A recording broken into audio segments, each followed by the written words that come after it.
بسم اللہ الرحمن الرحیم۔ السلام علیکم۔ قربانی کے فضائل جاننے کے لیے اس ویڈیو کو مکمل دیکھیں اور اس چینل کو سبسکرائب کریں۔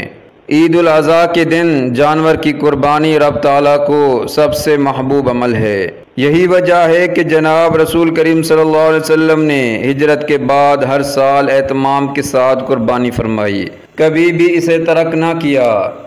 جس عمل کو حضور اکرم صلی اللہ علیہ وسلم نے لگاتار کیا اور کسی سال بھی نہ چھوڑا ہو تو یہ اس عمل کے واجب ہونے کی دلیل ہے۔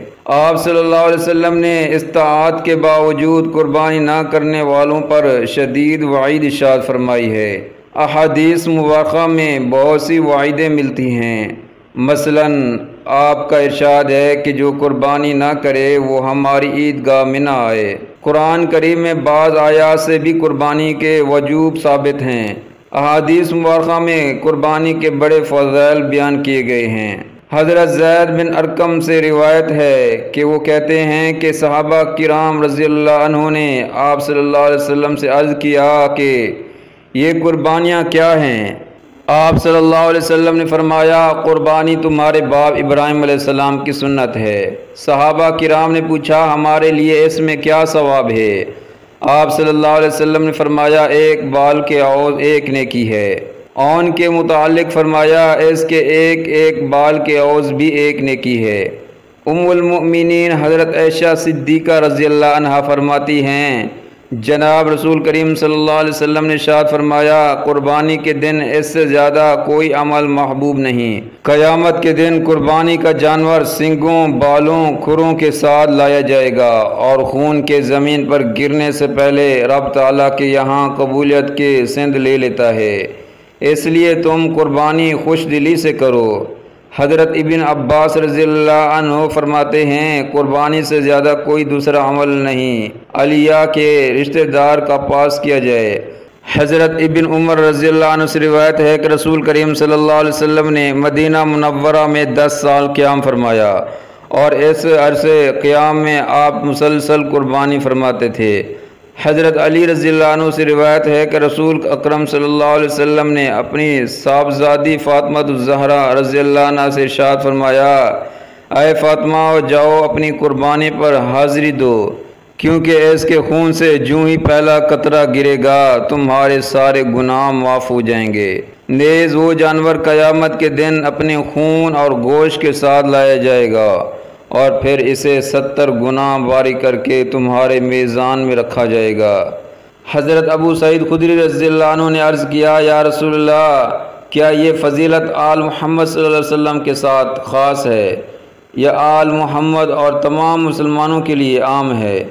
آپ صلی اللہ علیہ وسلم نے ارشاد فرمایا، یہ فضیلت آل محمد کے لیے تو بطور خاص ہے اور تمام مسلمانوں کے لیے بھی عام ہے، یعنی ہر مسلمان کو بھی قربانی کرنے کے بعد یہ فضیلت حاصل ہوگی۔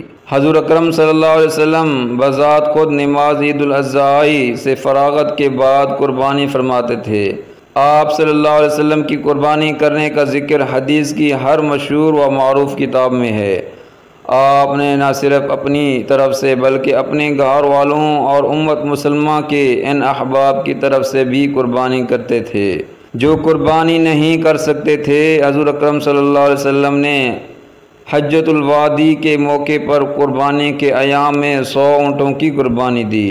ان میں 63 اونٹ آپ صلی اللہ علیہ وسلم نے بذات خود نہر ذبح کیے اور باقی 37 اونٹ حضرت علی رضی اللہ عنہ نے نہر ذبح کیے۔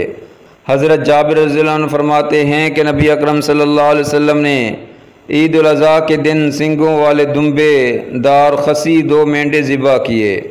مغربی تہذیب سے متاثر ہو کر بعض حضرات نے ایک نیا فتنہ شروع کر دیا ہے کہ جانوروں کے خون بہانے کے بجائے صدقہ و خیرات کر کے لوگوں کی مدد کی جائے، رقم رفائی اداروں کو یا یتیم خانوں کو دی جائے۔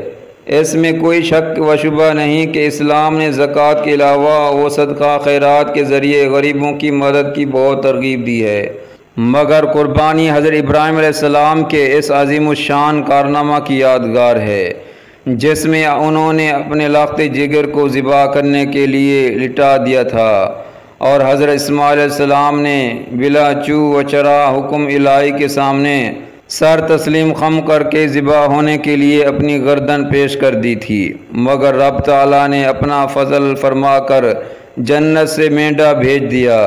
اس عظیم الشان کارنامہ پر عمل قربانی کر کے ہی ہو سکتا ہے، محض صدقہ و خیرات سے اس عمل کی یاد تازہ نہیں ہو سکتی۔ نیز 1400 سال قبل نبی اکرم صلی اللہ علیہ وسلم نے اس عمر کو واضح کر دیا تھا۔ حضرت عبداللہ بن عباس رضی اللہ عنہ سے روایت ہے کہ رسول اکرم صلی اللہ علیہ وسلم نے ارشاد فرمایا، عید کے دن قربانی کا جانور خریدنے کے لیے پیسے خرچ کرنا اللہ تعالیٰ کے یہاں اور چیزوں میں خرچ کرنے سے زیادہ افضل ہے۔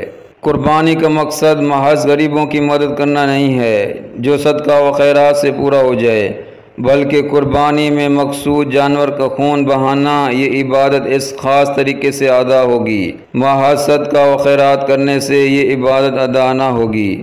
نبی اکرم صلی اللہ علیہ وسلم اور صحابہ کرام کے دور میں غربت دور حاضر کی نسبت بہت زیادہ تھی۔ اگر جانور ذبح کرنا مستقل عبادت نہ ہوتی تو نبی اکرم صلی اللہ علیہ وسلم اور صحابہ کرام جانور ذبح کرنے کے بجائے غریبوں کی مدد کرتے، مگر تاریخ میں ایسا ایک واقعہ بھی نہیں ملتا۔ ثواب کی نیت سے اس ویڈیو کو زیادہ سے زیادہ شیئر کریں اور اس چینل کو ضرور سبسکرائب کریں۔ جزاکم اللہ خیرا۔